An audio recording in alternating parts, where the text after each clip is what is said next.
উত্তরপ্রদেশের সন্তকবিরনগর জেলার মোহলি থানার অন্তর্গত একটি গ্রাম হল জগদেশপুর। এই গ্রামেরই বাসিন্দা এক যুবকের নাম ছিল বিষ্ণু চৌহান। তার স্ত্রী ছিলেন মালতী চৌহান। সোশ্যাল মিডিয়ার এই যুগে তারাও নিজেদের একটি অ্যাকাউন্ট খুলেছিলেন। অ্যাকাউন্ট খোলার পর তারা নিজেদের জীবনের সঙ্গে জড়িত নানা ঘটনা ও গল্প মানুষের সামনে তুলে ধরতে শুরু করেন। যখনই তাদের ভিডিওতে ভিউ কম আসত, তখনই তারা ইচ্ছাকৃতভাবে কিছু না কিছু বিতর্কিত কাজ করতে শুরু করতেন, যাতে মানুষের দৃষ্টি তাদের দিকে আকৃষ্ট হয়। এতে সত্যিই মানুষের নজর পড়ত, ভিউ বাড়ত, সাবস্ক্রাইবারও দ্রুত বাড়তে থাকত। একসময় তারা মিলিয়ন সংখ্যক সাবস্ক্রাইবার অর্জন করে ফেলেন। কিন্তু যখনই তাদের চ্যানেল ডাউন হতে শুরু করত, তখন আবার একই ধরনের বিতর্কিত পথ বেছে নিতেন। একবার তাদের বাড়িতে অর্জুন নামের এক যুবক আসে। সে বলে সেও নিজের একটি ইউটিউব চ্যানেল খুলতে চায় এবং সোশ্যাল মিডিয়ায় সক্রিয় হতে চায়। দেখতে দেখতে বিষ্ণু তাকে নিজের টিমের সদস্য বানিয়ে নেন। টিমে নেওয়ার সময়ই বিষ্ণুর মাথায় এক ভয়ঙ্কর চিন্তা আসে, কেননা সে তার স্ত্রী মালতীর সঙ্গে অর্জুনের বিয়ে দিয়ে দেয়। তারা মিথ্যা নাটক সাজিয়ে মন্দিরে গিয়ে সিঁদুর পরিয়ে এক প্রকার জোর করে বিয়ে করিয়ে দেয়। এরপর বিষ্ণু দাবি করতে থাকে যে সে নিজের স্ত্রীকে অর্জুনের হাতে তুলে দিয়েছে। মালতীকে বাধ্য করে অর্জুনের সঙ্গে থাকতে পাঠিয়ে দেওয়া হয়। কিন্তু যখন মালতী চৌহান এই বাস্তবতা বুঝতে পারেন, তখন তিনি মানসিকভাবে সম্পূর্ণ ভেঙে পড়েন। এই অপমান ও যন্ত্রণা তিনি সহ্য করতে পারেননি। এরপর আসে সেই ভয়ঙ্কর দিন, ২২ নভেম্বর ২০২৩। সেদিন মালতী চৌহান নিজের জীবন শেষ করে দেন। তার মৃত্যুর পর ভিডিওর ভিউ হয়তো অনেক বেড়ে যায়, কিন্তু একটি জীবন শেষ হয়ে যায়, আর বহু জীবন চিরতরে ধ্বংস হয়ে যায়। মালতীর একটি ছোট শিশু ছিল। তার লালন পালন কিভাবে হচ্ছে তা সহজেই কল্পনা করা যায়। অর্জুনের জীবনও কোথাও না কোথাও নষ্ট হয়ে যায়। আর বিষ্ণু, যে একসময় মিলিয়ন সাবস্ক্রাইবার আর মিলিয়ন ভিউ পেত, আজ তার সবকিছু শূন্য হয়ে গেছে। সোশ্যাল মিডিয়ার এই যুগে মানুষ ভিউ পাওয়ার জন্য যে কোনো সীমা ছাড়িয়ে যেতে প্রস্তুত। এই গল্প তারই এক ভয়াবহ উদাহরণ। এভাবেই আরেকটি ঘটনা ঘটেছে কেরল রাজ্যে। কেরল রাজ্যের কোঝিকোড জেলার গোবিন্দমপুরম এলাকায় এক ভয়ঙ্কর ঘটনা ঘটে। সেখানে বসবাসকারী দুই বৃদ্ধ, একজন বৃদ্ধা নাম কান্যাকা এবং তার স্বামীর নাম চৈ। বহুক্ষণ ধরে তাদের ছেলে দরজা খুলছিল না। তারা বারবার ডাকলেও ভেতর থেকে কোনো সাড়া পাওয়া যাচ্ছিল না। তখন তাদের মনে আশঙ্কা জাগে, নিশ্চয়ই কিছু ভয়ঙ্কর ঘটেছে। তারা চিৎকার করতে শুরু করেন, কান্নায় ভেঙে পড়েন। সেই কান্না ও চিৎকারের আওয়াজ আশেপাশের লোকজনের কানে পৌঁছায়। প্রতিবেশীরা ছুটে এসে জিজ্ঞেস করে, আম্মা, আপ্পা, কি হয়েছে? আমরা কিভাবে সাহায্য করতে পারি? তখন তারা বলেন, আমাদের ছেলে ভেতর থেকে দরজা খুলছে না। এই ঘটনার কথা ছড়িয়ে পড়তেই মানুষের মনে সাম্প্রতিক একটি ঘটনার কথা মনে পড়ে যায়। মাত্র ২-৩ দিন আগের একটি ঘটনা। ১৮ তারিখে ছেলেটির মৃত্যু হয় এবং ১৯ তারিখে তার ৪২তম জন্মদিন পালন করার কথা ছিল। এই ছেলেটির নাম ছিল দীপক। তিনি একটি কাপড়ের কোম্পানিতে সেলস ম্যানেজার হিসেবে কাজ করতেন। ১৬ জানুয়ারি তিনি কোম্পানির কাজে কন্নুরের কাছে পাইয়ানুর এলাকায় যান। সেখানকার রেলওয়ে স্টেশন থেকে কেরল রোডওয়েজের একটি বাস ধরেন। বাসটি ভীষণ ভিড় ছিল, কোনো আসন খালি ছিল না, তাই দীপক দাঁড়িয়েই যাচ্ছিলেন। তার পাশেই দাঁড়িয়েছিলেন এক তরুণী এবং আরও কয়েকজন যাত্রী। দীপক জানতেন না যে কেউ তার ভিডিও বানাচ্ছে। কাছেই দাঁড়িয়ে থাকা এক ভাদাকারা এলাকার বাসিন্দা, এক সোশ্যাল মিডিয়া ইনফ্লুয়েন্সার শিম জিথা মুস্তাফা নিজের ভিডিও তৈরি করছিলেন। দীপক দাঁড়িয়ে থাকাকালীন সেই ভিডিওতে অনিচ্ছাকৃতভাবেই তিনি ধরা পড়ে যান। যে সে ইচ্ছাকৃতভাবেই দীপককে টার্গেট করে এক দুটি নয়, একসঙ্গে অনেকগুলো ভিডিও তৈরি করেছিল। আলাদা আলাদা ভঙ্গিতে ভিডিওগুলো রেকর্ড করা হয়। পরে সেই সব ভিডিও কেটে ছেটে প্রায় ১৮ সেকেন্ডের একটি ছোট ভিডিও বানানো হয়। ১৮ সেকেন্ডের সেই ভিডিওটি সে নিজের ইনস্টাগ্রাম ও ফেসবুক পেজে আপলোড করে। ভিডিওর সঙ্গে সে লেখে, দেখো, বাসের ভেতরেও মেয়েরা নিরাপদ নয়, আজ আমার সঙ্গে কি হয়েছে দেখো। এই ধরনের বার্তা দিয়েই ভিডিওটি সোশ্যাল মিডিয়ায় ছেড়ে দেওয়া হয়। ভিডিওটি আপলোড করা হয় ১৬ জানুয়ারি ২০২৪ তারিখে। মাত্র একদিনের মধ্যেই, অর্থাৎ ১৭ জানুয়ারি ২০২৪ পর্যন্ত প্রায় ২০ লক্ষের বেশি মানুষ সেই ভিডিও দেখে ফেলে। ভিডিওটি খুব দ্রুত দীপকের বন্ধু, আত্মীয় ও পরিচিতদের কাছেও পৌঁছে যায়।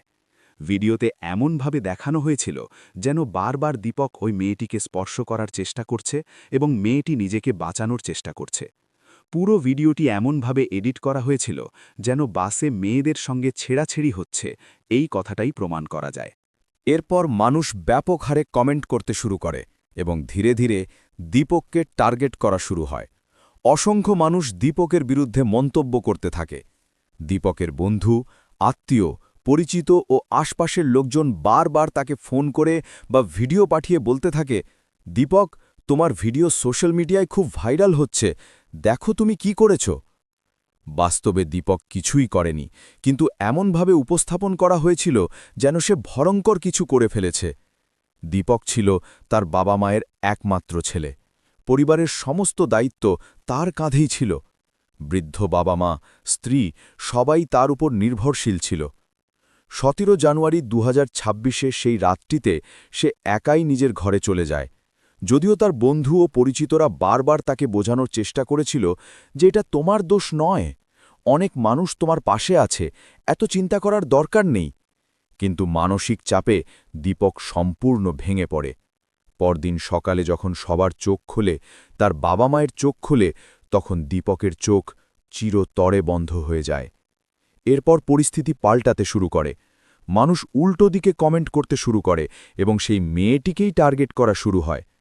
তখন সে আবার মিডিয়ার সামনে আসে এবং নতুন করে সোশ্যাল মিডিয়ায় ভিডিও বানায়। সে 19 জানুয়ারি 2026 তারিখে কোঝিকোড মেডিকেল কলেজ পুলিশ স্টেশনে একটি এফআইআর দায়ের করে। অভিযোগ দায়ের করা হয় বিএনএস ধারা 108 অনুযায়ী। এরপর পুলিশ সক্রিয় হয়ে ওঠে। গ্রেফতারের চাপ বাড়তে থাকায় সে প্রথমে ইনস্টাগ্রামের ভিডিও ডিলিট করে দেয়, তারপর ফেসবুকের ভিডিও ডিলিট করে দেয়। শুধু ভিডিও নয়, শেষ পর্যন্ত সে নিজের ইনস্টাগ্রাম ও ফেসবুক অ্যাকাউন্টই ডিলিট করে দেয়। কিন্তু তখন আর কিছু করার ছিল না। বিষয়টি অনেক দূর গড়িয়ে গিয়েছিল। ভিউ পাওয়ার লোভে এই ঘটনা নিয়ে সোশ্যাল মিডিয়ায় একের পর এক খবর ছড়াতে থাকে। জানা যায় ওই মেয়ে একজন সোশ্যাল মিডিয়া ইনফ্লুয়েন্সার ছিল এবং সে আগে কোঝিকোডের প্রাক্তন জেলা পরিষদের সদস্যও ছিল। সে ইন্ডিয়ান ইউনিয়ন মুসলিম লীগ দলের হয়ে নির্বাচিত হয়েছিল। এই অভিযোগ সামনে আসতেই মানুষের ক্ষোভ আরও বেড়ে যায়। বিভিন্ন জায়গায় প্রতিবাদ শুরু হয়। প্রতিবাদের ধরনও ছিল অদ্ভুত। কেউ গায়ে কার্ডবোর্ড পরে বাসে উঠে দাঁড়াচ্ছে, কেউ জালি পরে রাস্তায় নামছে, কেউ গলায় কাঁটা ঝুলিয়ে লিখছে, আমাদের কাছে কেউ আসবেন না, যদি ভুল করে কোনো মেয়েকে ছুঁয়ে যায় তাহলে ভিডিও বানিয়ে সোশ্যাল মিডিয়ায় তুলে দেওয়া হবে, আর দীপকের মতো আমাদের জীবনও শেষ হয়ে যেতে পারে। এই পরিস্থিতিতে পুলিশ ক্রমাগত তদন্ত চালাতে থাকে। অবশেষে 21 জানুয়ারি 2026 তারিখে পুলিশ ওই মেয়েটিকে গ্রেফতার করে। তার নাম ছিল সীমা জিথা মুস্তাফা। আদালতে তোলার পর জানা যায় সে এক দুটি নয়, একসঙ্গে 6টি ভিডিও বানিয়েছিল। সেই ভিডিওগুলোর অংশবিশেষ কেটে ইচ্ছাকৃতভাবে একটি ভিডিও তৈরি করে পরিকল্পিতভাবে ভাইরাল করা হয়েছিল। যখন তাকে জেলে নিয়ে যাওয়া হচ্ছিল, তখন হাজার হাজার মানুষ রাস্তায় নেমে তার পেছনে হাঁটছিল।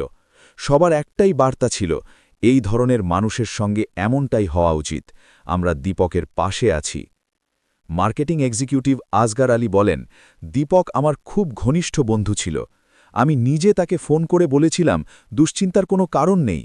সে এতটাই ভদ্র মানুষ ছিল যে 42 বছরের জীবনে নারীদের বিষয়ে তার বিরুদ্ধে একটিও অভিযোগ ছিল না। তারপরেও ওই মেয়েটি ভিউ পাওয়ার জন্য নাটক শুরু করেছিল।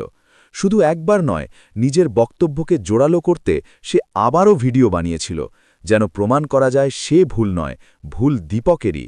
অথচ তখন দীপক এই পৃথিবীতেই ছিল না। বর্তমানে ওই মেয়েটি জেলের ভেতরে আছে। কেরল সরকার ও পুলিশ চাইছে তাকে যেন দৃষ্টান্তমূলক শাস্তি দেওয়া হয়, যাতে সমাজে একটি স্পষ্ট বার্তা যায়। এই সোশ্যাল মিডিয়ার যুগে মানুষ হয় অত্যধিক আনন্দ পায়, নয়তো চরম দুঃখ। ভিউ এলে আনন্দ, ভিউ না এলে সর্বনাশ। ভিউ আসুক বা না আসুক, কিছু সীমা থাকা দরকার, কারণ একবার কোনো ভিডিও ভাইরাল হলে তা দেশের সীমানা পেরিয়ে বিদেশেও পৌঁছে যায়। তখন ভাবা উচিত এই ধরনের ভিডিও আমাদের দেশের ভাবমূর্তি বিশ্বের কাছে কিভাবে তুলে ধরে।